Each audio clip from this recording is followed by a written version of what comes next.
Olá, tudo bem com você? Estamos dando início a mais uma aula sobre o nosso profeta Isaías. Estamos estudando o livro do profeta Isaías. Hoje é a nossa aula número 3. Vamos estudar os capítulos 2 a 4 na aula de hoje. Eu convido você a abrir sua Bíblia em Isaías, capítulo 2. Na aula passada, nós estudamos o capítulo 1 de Isaías. E estudando o capítulo 1, a gente viu a situação triste, a situação degradante que estava o povo de Israel. Quanto eles estavam afastados de Deus, quanto eles estavam agindo como um animal irracional, que nem reconhece o seu dono. Na verdade, o profeta chegou a comparar o povo de Israel como um animal racional, dizendo que eles estavam piores do que um animal irracional, porque ele disse que alguns animais irracionais reconhecem os seus donos e o povo de Israel não reconhecia Deus como Senhor e orientador, e aquela pessoa que conduzia a vida do povo. E agora, no capítulo 2, Isaías vai falar sobre 3 Jerusaléns. Como assim? Ele vai falar que existia a Jerusalém ideal, aquela Jerusalém ao qual Deus planejou, Deus idealizou para que o povo de Israel fosse. Existia a Jerusalém real. Deus idealizou algo para o povo de Israel. Deus idealizou algo para que Jerusalém fosse. E depois dos versículos 6 ao capítulo 4, ele vai falar o quanto que Jerusalém, na realidade, estava sendo tão diferente, tão distante daquilo que tinha sido idealizado. E ele termina a primeira parte do capítulo 4 falando que ainda era possível a cidade de Jerusalém se redimir. Ainda era possível a cidade de Jerusalém voltar a ser algo muito próximo do ideal. Então, vamos olhar um pouquinho essas 3 Jerusaléns aqui, né? Começando no capítulo 2, versículos 2 a 5. Vamos falar sobre a Jerusalém ideal, né? Então, esse contexto aí, se você ler capítulo 2, versículos 2 a 4, eu convido você a ler com calma na sua Bíblia, se quiser dar uma parada no vídeo e ler com calma os capítulo 2, versículos 2 a 4. Se você quiser comparar com Miqueias, capítulo 4, versículo 1 a 3, são textos parecidos, né? E essas passagens, tanto de Isaías quanto de Miqueias, elas revelam a Jerusalém idealizada por Deus. E quando eu estou falando aqui Jerusalém, ou quando o profeta Isaías está falando Jerusalém, lógico, ele está pensando não só a cidade em si, mas no povo, as pessoas que moravam em Jerusalém, o que Deus esperava dos israelitas que moravam na cidade de Jerusalém. Eu quero destacar, por exemplo, os versículos 2 e 3, que diz o seguinte: nos últimos dias, o monte do templo do Senhor será estabelecido como principal, será elevado acima das colinas. Todas as nações correrão para ele.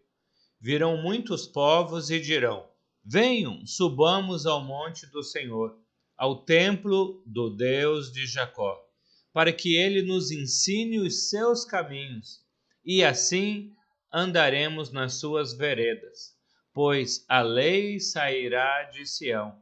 Sim, de Jerusalém virá a palavra do Senhor. Muitos interpretam esse texto como uma profecia messiânica. Muitos vão interpretar esse texto com algo que aconteceu com a vinda de Jesus. Quando Jesus veio, Jesus realmente, dele veio a palavra, dele veio tudo aquilo que que a gente pôde nos aproximar de Deus aconteceu em Jesus. Se você olhar o Atos capítulo 2, você vê que realmente em Atos capítulo 2 o reino de Deus foi estabelecido.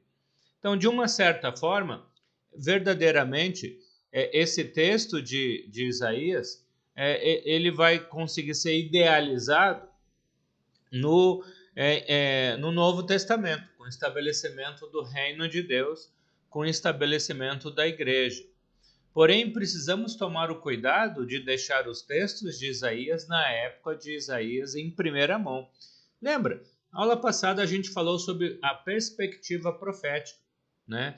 Nós falamos que quando o profeta Isaías prega, ele tem primeiro uma visão momentânea, uma visão do presente.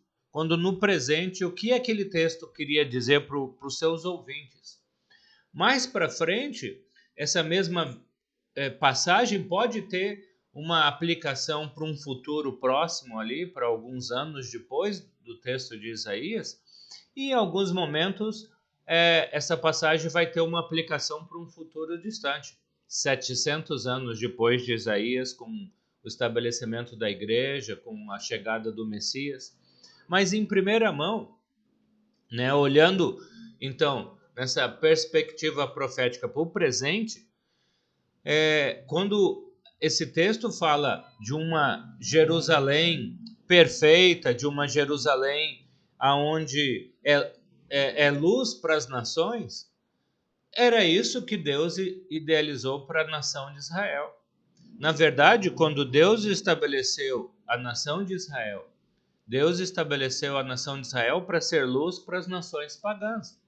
Deus não fez Israel diferente do resto do mundo pagão, do mundo idólatra, simplesmente para viver numa redoma, isolado, cercado do resto do mundo. Deus criou os israelitas para que eles pudessem servir de modelo para todos os povos da terra, para que Israel pudesse atrair todas as nações pagãs para Israel. Israel poderia ter sido uma nação abençoada. Israel poderia ter sido abençoada e, consequentemente, abençoar outras nações que não tinham relacionamento com Deus. Por exemplo, o versículo 4 fala: Ele julgará entre as nações e resolverá contendas de muitos povos. Eles farão de sua espada arados, de suas lanças foice. Uma nação não mais pegará em armas para atacar outra nação. Elas jamais tornarão a preparar-se para a guerra. Se Israel tivesse conseguido ser modelo para as nações pagãs e todas tivessem se convertido a Deus, não teria por que existir guerras e problemas entre as nações, porque elas estariam vivendo em harmonia. Israel não conseguiu fazer isso. Israel não conseguiu fazer isso. Se a gente pode falar que isso aconteceu em algum momento na história de Israel, podemos dizer que nos reinos de Davi e Salomão, podemos ver algo parcial dessa Jerusalém ideal. Porque, lembra, quando Salomão, o reino dele o seu reinado foi tão sábio, tão harmonioso com outras nações, que vinham reis de outras nações querer conhecer Salomão. Lembra da rainha de Sabá, que veio da África para conhecer Salomão e ficou encantada com a sabedoria de Salomão e disse: Louvado seja o seu Deus que te deu tanta sabedoria. Louvado seja o seu Deus que deu decretos justos e perfeitos. Então, assim, um pequeno vislumbre do que Jerusalém, do que a nação de Israel poderia ter sido, nós vemos nos reinados de Davi e principalmente de Salomão. Mas, infelizmente, depois, com Roboão e os outros reis que vieram na sequência de Salomão, o reino se dividiu tribos do norte, tribos do sul, e tanto as tribos do norte quanto as tribos do sul entraram num declínio espiritual e não conseguiram obedecer a Deus, não conseguiram cumprir as leis de Deus, obedecer às leis de Deus e, consequentemente, não conseguiram cumprir o propósito estabelecido e esperado por Deus como povo de Deus. Então, a Jerusalém ideal não se tornou a Jerusalém real. Por isso, agora, do versículo 6 do capítulo 2, estamos em Isaías capítulo 2, dos versículos 6 até o capítulo 4, versículo 1, né? Isaías vai passar esses 3 capítulos aqui, na verdade, 2 capítulos, o restante do capítulo 2, o capítulo 3, mostrando o que Jerusalém era de verdade, na realidade, o que Jerusalém idealizada por Deus tinha se tornado. E a imagem é triste, né? Versículo 6, por exemplo, Isaías diz: certamente abandonaste o teu povo, os descendentes de Jacó, porque eles se encheram de superstições dos povos do leste. Praticam adivinhações como os filisteus e fazem acordo com os pagãos. Sua terra está cheia de prata e ouro, seus tesouros são incontáveis. Sua terra está cheia de cavalos, carros, não tem fim. Sua terra está cheia de ídolos. Eles se inclinam diante da obra de suas mãos, diante do que os seus dedos fizeram. Então, diferente do que foi idealizado, Jerusalém, naquele momento de Isaías, tinha se afastado de Deus, tinha quebrado a aliança com Deus, tinha feito acordos com os pagãos, não para levar esses pagãos a servirem a Deus, não para levar esses pagãos a abandonarem os ídolos e adorarem a Deus e fazerem parte da aliança de Deus, mas ao contrário, eles se tornaram igual aos idólatras, aos imorais, aos feiticeiros. Isaías fala: sua terra está cheia de ídolos, sua terra está cheia de superstições, está cheia de idolatria. A passagem revela no que Jerusalém havia se tornado na realidade. Continuando, né, você viu no texto ali que fala que eles estavam cheios de prata e de ouro. É verdade. Antes de 735, Israel, principalmente Israel do norte, as 10 tribos do norte, havia muita prosperidade. Gente muito rica, muito dinheiro, né? Vamos chamar isso de dinheiro, né? Muita prata, muito ouro, muitos bens, né? Cavalos e uma série de outros bens. Porém, parece a realidade dos dias de hoje, né? Porém, o problema em Israel é que os ricos estavam ficando ricos à custa da injustiça social. Enquanto os ricos estavam ficando cada vez mais ricos, os pobres estavam ficando cada vez mais pobres, por causa da injustiça social, por causa da ganância, por causa do pecado que o povo e a liderança estava vivendo.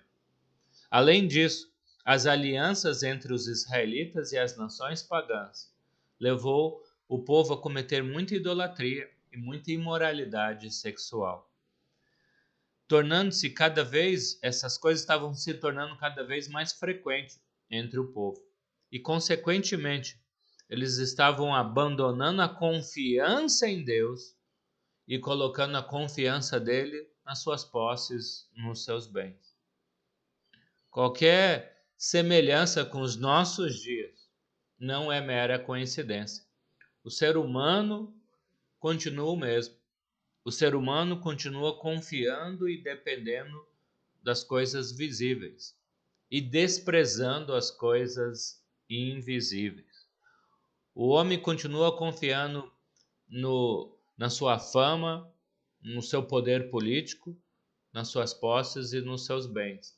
Isso tem levado as pessoas, levaram Jerusalém na época de Isaías, se afastarem de Deus e continua levando as pessoas a se afastarem de Deus nos dias atuais.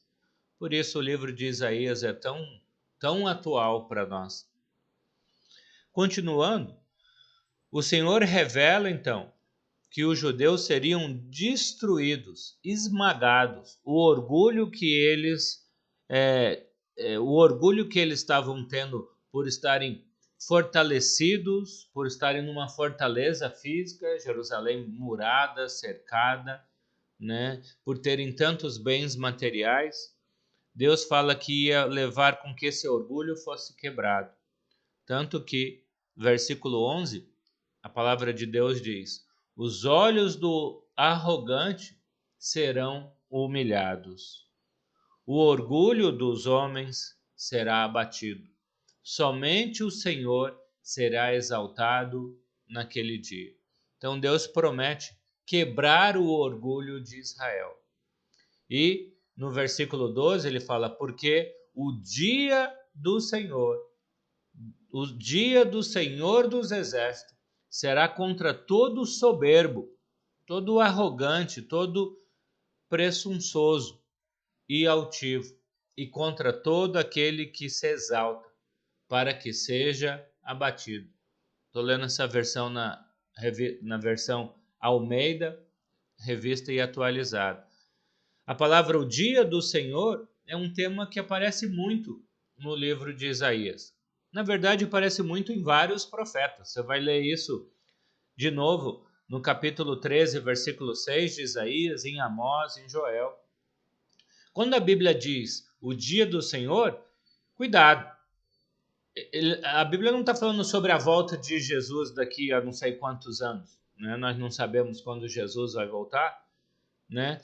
Na verdade, quando a Bíblia fala o dia do Senhor, ela está falando de um dia escolhido por Deus, em que Deus executaria o seu juízo, a sua justiça contra os ímpios e a favor dos fiéis. O dia em que Deuteronômio 28, que a gente já falou várias vezes, obediência é igual a vida, desobediência é igual a morte, ia se cumprir. E isso aconteceu várias vezes na história de Israel. Vários momentos Deus trouxe a sua justiça contra o povo. Isso não é algo que só vai acontecer na volta de Jesus. Hoje, talvez Deus já está executando a sua justiça contra ímpios, contra infiéis, no meio de toda essa pandemia que vivemos. Esse termo, o dia do Senhor, mostra que em alguns momentos na nossa história, Deus faz a sua justiça. E Deus fez a sua justiça contra Israel, contra as tribos do norte, quando eles foram levados em 722 como escravos para a Assíria, quando os assírios derrotaram Israel. Foi o dia do Senhor contra as tribos do norte. Mais tarde, o dia do Senhor chegou para as tribos do sul. Judá, Jerusalém, foi destruída pela Babilônia, já um outro império poderoso. Em alguns momentos na história, Deus executou o seu juízo contra o seu próprio povo, porque eles tinham abandonado a Deus. O que o dia do Senhor significa para você? Para você, se Jesus viesse hoje, ou se Jesus executasse hoje o seu juízo, seria um dia de bênção ou um dia de maldição? Para aqueles que foram fiéis a Deus, o dia do Senhor foi um dia de bênção. Daniel foi protegido por Deus. Os amigos de Daniel que eram fiéis a Deus, mesmo estando na Babilônia, progrediram, foram cuidados por Deus, mesmo quando passaram por dificuldades e provações, como a fornalha, como a cova dos leões, Deus estava com eles, porque eram fiéis. O dia do Senhor é um dia de bênção para os fiéis e de maldição para os infiéis. O que é o dia do Senhor para você, para a sua vida, para a sua conduta diante de Deus e dos mandamentos de Deus hoje? Continuando, em Isaías, agora no capítulo 3, como já foi dito, a realidade da cidade de Jerusalém era muito diferente da idealizada por Deus para Jerusalém. O capítulo 3 continua mostrando o caos em que Jerusalém, a cidade santa de Deus, estava vivendo, ou seja, totalmente fora da santidade de Deus. Provavelmente aqui estamos no reinado de Acás.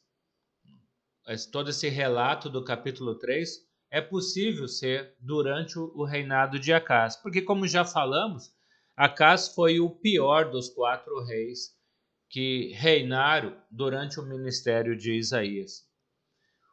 E o capítulo 3 mostra, no versículo 14 em diante, né, já tinha mostrado nos primeiros versículos do capítulo 3 o quanto o povo estava afastado de Deus, e o capítulo 3, versículo 14, mostra que o povo estava tão afastado de Deus porque os líderes de Israel, porque o rei, porque os próprios sacerdotes, a própria liderança espiritual e política de Israel estava infiel a Deus.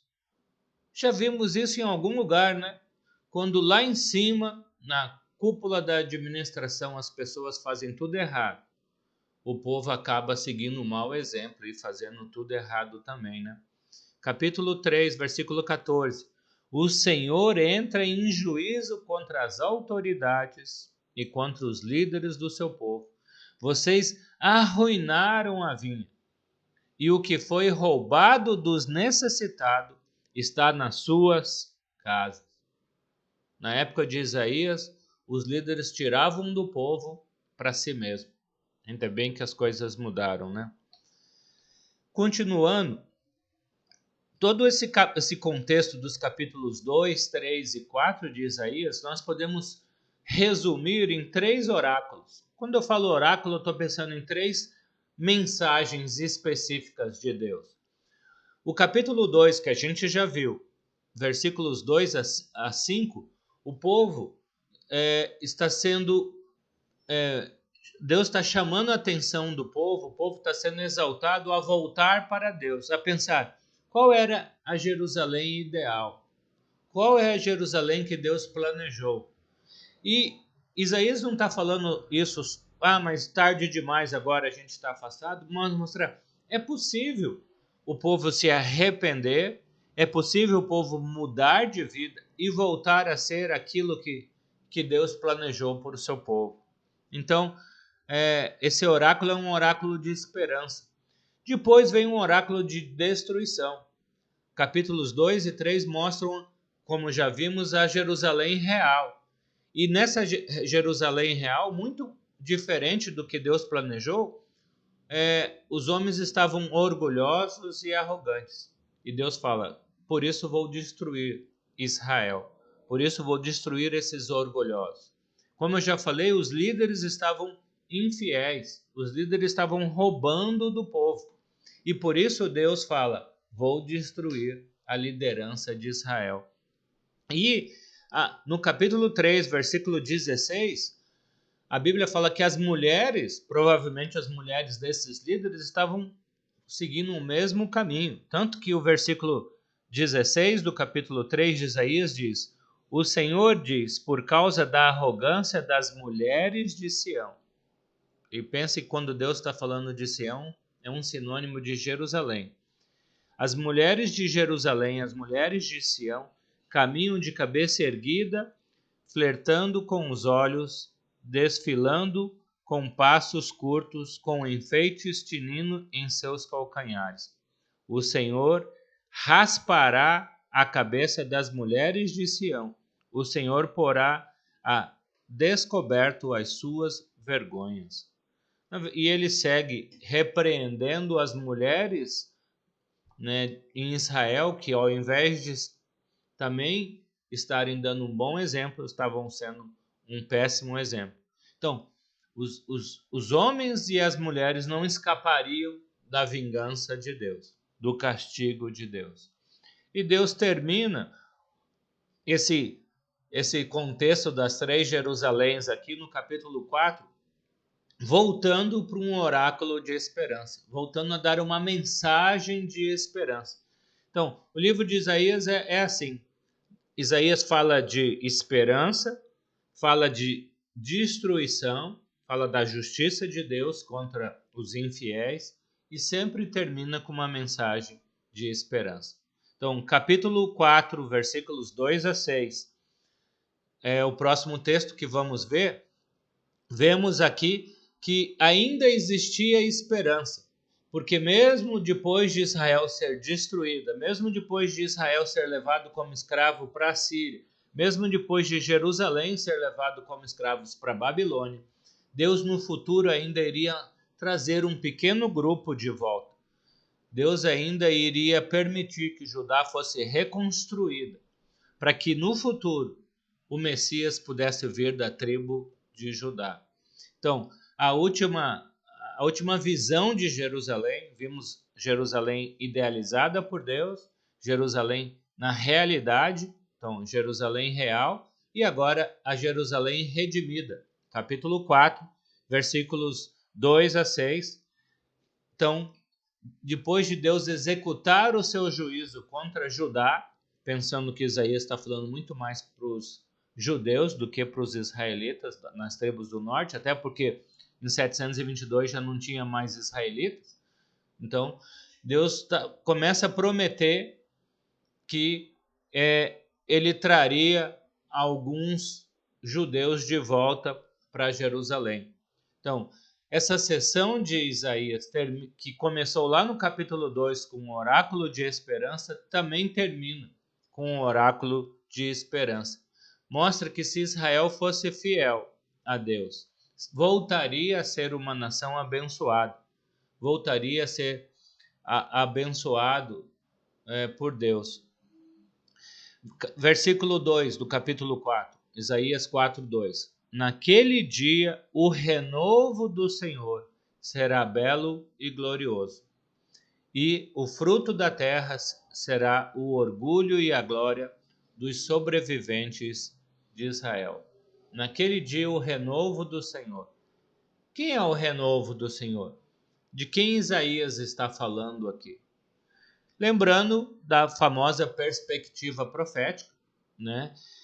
Nos dias de Isaías, Israel estava afastada de Deus e por causa disso seria castigado. Mas Isaías está prometendo que um pequeno grupo de judeus ainda num futuro próximo, mesmo quando Israel estivesse vivendo como escravo na Babilônia, um grupo pequeno de judeus ainda seriam fiéis a Deus. E como eu já disse, a gente vê Daniel fiel a Deus na Babilônia, Sadraque, Mesaque e Abednego fiel a Deus na Babilônia. Então, pensando num futuro próximo, Isaías está falando de que nem todo judeu, nem todos os judeus, nem todo o povo de Israel era mau. Muitos ainda eram fiéis a Deus, mesmo que fosse um grupo pequeno em relação ao grupo de infiéis. Alguns judeus ainda permaneceram fiéis a Deus. E, através desses judeus, Deus iria reconstruir a cidade de Jerusalém, reconstruir o templo que foi destruído durante o Império Babilônico, e, através desses judeus, viria o Jesus como um renovo. Então, pensando num futuro próximo, esse renovo que Isaías fala são os judeus fiéis que ainda permaneceriam fiéis mesmo no meio de tanto caos.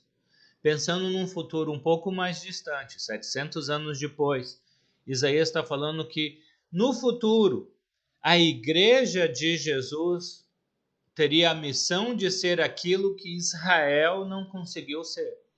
Então, cumpre a você e a mim como igreja de Cristo, como igreja de Deus, sermos a Israel idealizada por Deus. Por isso que a gente começou a aula falando que essa visão de Israel como luz para todas as nações, né? Como luz para todas as nações, que foi idealizada por Deus para o povo étnico judeu, agora Deus espera de nós, judeus no sentido espiritual. Judeus como o povo de Deus, que a igreja de Deus tem a difícil tarefa e a maravilhosa tarefa de ser o que Israel não conseguiu ser. A Jerusalém redimida, a Jerusalém idealizada por Deus, que agora não é uma Jerusalém física, não é uma Jerusalém política, mas é uma Jerusalém espiritual. Então, Jesus morreu para edificar a sua igreja, para que a sua igreja consiga cumprir as promessas de Deus que os israelitas não conseguiram cumprir. Quando você lê o livro de Romanos, Paulo vai falar, olha, isso é tão precioso, né, a igreja ser a Jerusalém espiritual, porque qualquer judeu nos dias de hoje, em pleno século XXI, que reconhecem Jesus como Senhor e Salvador, podem ser aceitos e acrescentados por Deus no reino de Deus. E a alegria de Deus de ver um judeu se convertendo a Jesus é tão grande, porque desde o início foi com esse povo que Deus fez aliança. Nós que não somos judeus, nós que somos gentios, fomos acrescentados ao reino de Deus como a nova Jerusalém, como a Jerusalém redimida. Imagina a alegria quando Deus vê um judeu que estava com Deus desde o início, agora reconhecendo Jesus como Senhor e Salvador e se tornando um discípulo de Jesus. A alegria de Deus de ver o seu primeiro o filho, a sua primeira aliança, voltando, esse povo voltando para Deus. Então, quer judeus, quer gentios hoje fazem parte dessa Jerusalém redimida, dessa igreja estabelecida por Jesus. Para quê? Para levar a mensagem de transformação para todos os pagãos, para todos aqueles que ainda não têm um relacionamento verdadeiro com Jesus. Então, Isaías termina o capítulo 4, versículo 6, dando essa visão de que é possível hoje, né, 2.700 anos depois de Isaías, nós, você e eu, vivemos como a Jerusalém idealizada por Deus. Para isso, precisamos fazer tudo aquilo que os israelitas não fizeram, ou não fazer aquilo que eles fizeram, de forma pecaminosa, adúltera e idólatra. Nós temos o compromisso de cumprir a Jerusalém idealizada por Deus. Que Deus te abençoe, que você consiga viver como verdadeiro israelita espiritual, que nós consigamos viver como uma verdadeira igreja de Deus, que não é prédio, mas são pessoas transformadas pelo Espírito Santo de Deus. Ótima semana para você. Até a próxima aula, quando vamos continuar estudando o capítulo 4 de Isaías. Deus te abençoe.